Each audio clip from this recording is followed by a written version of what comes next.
The critical angle for light going from medium x into medium y is theta. The speed of light in medium x is v. The speed of light in medium y is. बच्चों critical angle और TIR की कहानी तो आपको पता ही होगा, नहीं पता है तो आप फटाफट यहाँ पे देखते रहिए, ठीक है।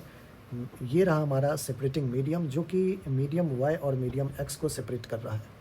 ऑफ कोर्स बच्चों light going from medium x to medium y है, मीडियम x को डेंसर होना पड़ेगा और मीडियम y को रेयरर होना पड़ेगा। ये सारी स्टोरी आपको पता है, ठीक है ना। क्रिटिकल एंगल के फॉर्मेशन में ही हमने ये सारी बातें क्लासरूम में करते हैं।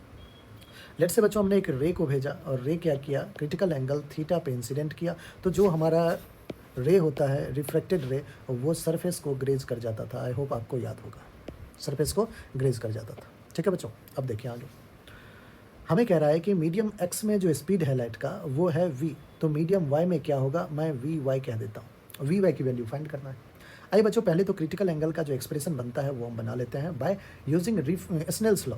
स्नेल्स लॉ बच्चों क्या कहता है कि medium one that is denser medium है x, उसका रिफ्लेक्टिव इंडेक्स मैं x लिखता हूँ डायरेक्ट बच्चों, into sine of theta is equals to medium two जिसका रेयरर मीडियम है reflective index y into sine of कितना डिग्री होगा, तो आपको सर 90 डिग्री, साइन ऑफ 90।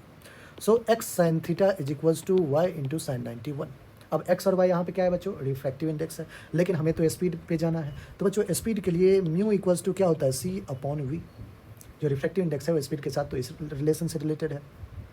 तो क्या यहाँ मैं x की जगह, x is the refractive index in medium denser medium, x को क्या मैं c अपॉन वी एक्स लिख दूँ, और v x velocity next x तो v है ना, तो v लिख दिया, into sine of theta is equals to y, y is again reflective index of medium y, reflective index होता है सी अपॉन वी, तो लिख लिया।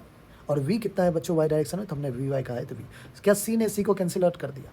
बच्चों यहाँ से देखिए क्या आ रहा है, sine theta upon v is equals to 1 upon v y, cross multiply कीजिए तो वी वाई आ जाएगा v अपॉन साइन थीटा।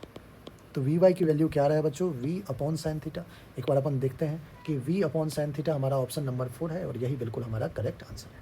तो बच्चों अभी आप DP2 देख रहे हो, DP1 आप जरूर देखें अगर आप जेईई एस्पिरेंट्स हैं जिनको जनवरी में पेपर देना है, तो रे ऑप्टिक्स का ये DP1 आप जरूर देखें। बहुत ही बेहतरीन प्रॉब्लम्स लाया गया है कि जिससे आपका जो है एक बार जितने भी कॉन्सेप्ट हैं वो सब जो है अच्छे से आपके स्कैनर पे आ जाए, आप अच्छे से स्कैन कर लो उस सारे टॉपिक्स को और फिर जाके पेपर